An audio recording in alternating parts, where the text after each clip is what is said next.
ada banyak item yang harus dikembangkan, namun akhir-akhir ini kami melaksanakan sebagai tuntutan pemerintah, di mana kita harus dapat meningkatkan akuntabilitas kinerja melalui laporan kinerja setiap tahunnya pada pelaksanaan kegiatan tahun sebelumnya, Pak.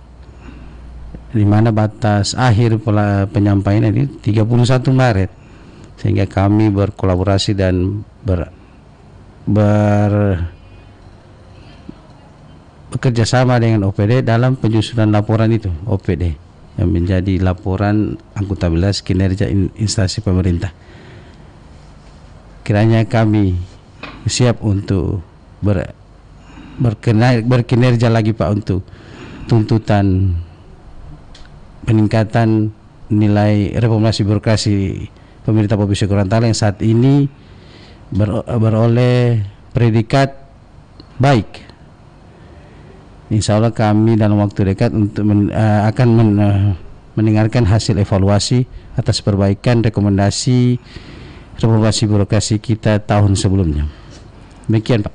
Ya, jadi tantangan kita memang cukup kompleks ya. Tapi modal kita sebagai pemerintah provinsi bahwa di indeks RB kita sudah B. Kemudian di Sakip juga sudah B, artinya memang modalnya sudah baik. Tinggal bagaimana meningkatkan dia menjadi BB ya. Ya. Nah, apakah di dalam upaya meningkatkan itu Pak Kabak mengalami tantangan? Banyak, Pak.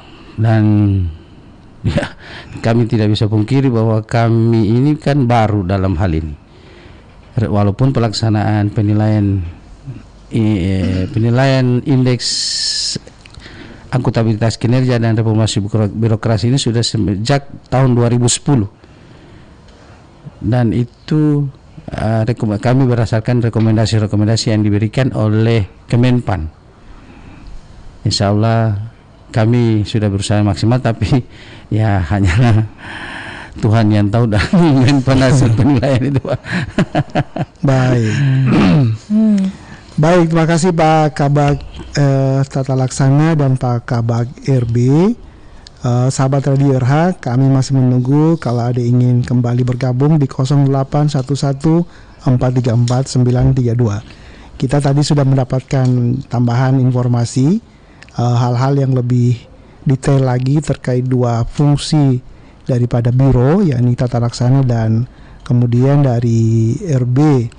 Dan sahabat RH, tadi saya menyampaikan bahwa perbaikan kinerja birokrasi ini sangatlah tepat momentumnya, karena kita di dalam momentum perubahan global yang ditandai oleh beberapa disrupsi ya. Yang pertama adalah disrupsi teknologi, di mana sekarang kita mengalami lompatan yang luar biasa, yang tadinya dari sekedar komputer jinjing, laptop, sekarang orang bisa bekerja dengan gadget, di mana orang tadinya bekerja dengan sistem manual, sekarang sudah dibantu oleh robotik, kemudian bahkan sudah artificial intelligence. Jadi lompatan teknologi ini sangat luar biasa, yang menandai disrupsi yang sangat besar di dunia birokrasi. Bahkan Presiden Jokowi sudah mewanti-wanti bahwa akan ada sekian banyak jabatan atau pekerjaan di ASN, di birokrasi, akan mungkin berubah dan digantikan oleh robot, terutama di lini-lini pelayanan. Dan itu sudah kita lihat secara langsung di perbankan, para kasir itu sudah mulai berkurang. Bahkan di jalan-jalan tol, di pintu parkir, kita sekarang tidak perlu lagi keluarkan tangan untuk bayar uang cash kepada para penjaga pintu tol. Kita sekarang sudah dengan kartu, sudah semuanya sangat otomatik atau otomatisasi. Kemudian disrupsi yang lainnya adalah disrupsi terkait dengan perubahan iklim. Jadi dalam masa sekian puluh tahun ini salah satu yang sangat merisaukan kita semua, karena disrupsi perubahan iklim ini sampai saat ini belum bisa diatasi. Protokol Kyoto sudah diratifikasi oleh banyak negara, tapi negara-negara yang menjadi produsen karbon seperti Amerika itu belum meratifikasi. Artinya memang polemik tentang perubahan iklim akan terus terjadi. Nah, kenapa perubahan iklim ini menjadi salah satu disrupsi? Karena dengan perubahan iklim dan global climate change ini, maka tatanan kehidupan di bumi ini berubah secara drastis. Orang-orang yang tadinya hidup nyaman di pinggir pantai, dia terus dilanda oleh banjir rob karena adanya sea level rise atau permukaan air laut yang naik.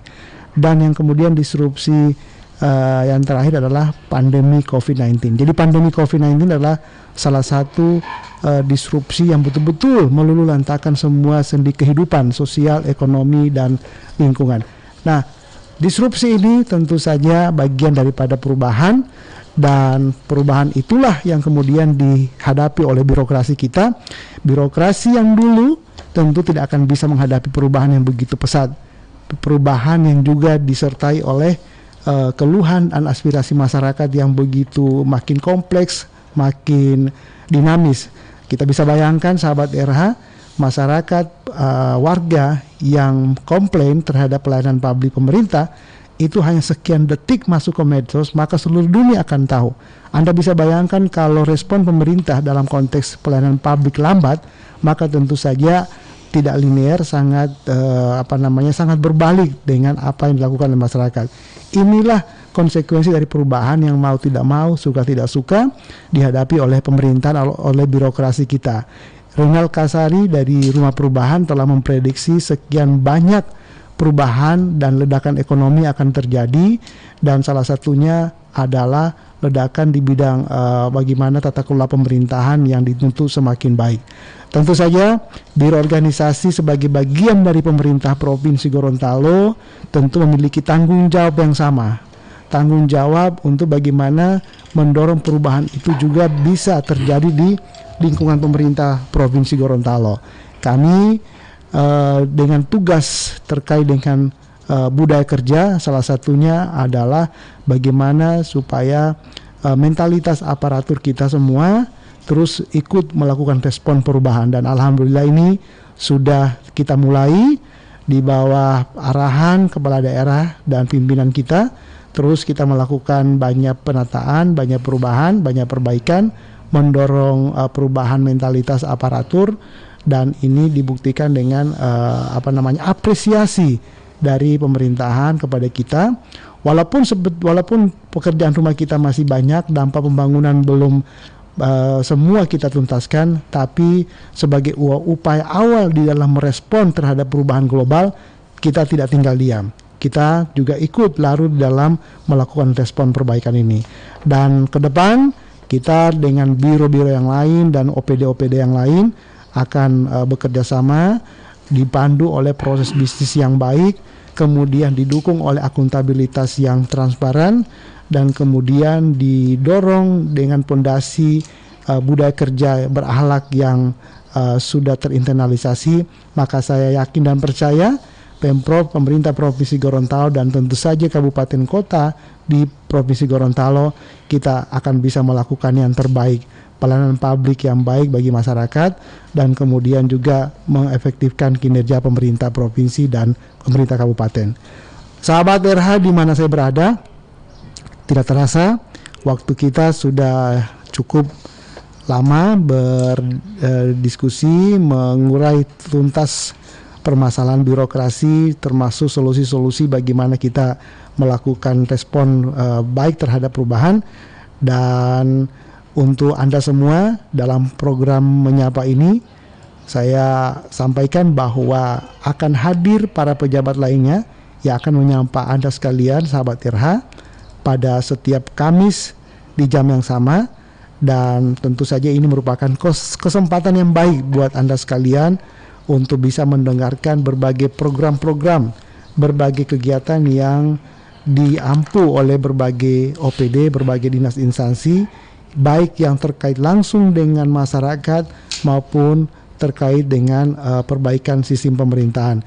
Dan saya undang sahabat RH untuk tetap mengikuti program Pejabat Menyapa di Radio RH ini di 99,9 FM Suara Rakyat Hulondalo, portal informasi dan hiburan. Akhirul kalam, saya Dr. Insinyur Arianto Husain, MMP sebagai Kepala Biro Organisasi, mengucapkan terima kasih untuk kebersamaan kita dalam waktu lebih dari sejam ini. Semoga apa yang kita diskusikan, kita uraikan, dan kita bahas bersama bermanfaat buat Anda semua. Tak ada gading yang ternyata retak, mohon maaf lebih dan kurangnya. Saya Arianto Husain pamit dari hadapan kita semua.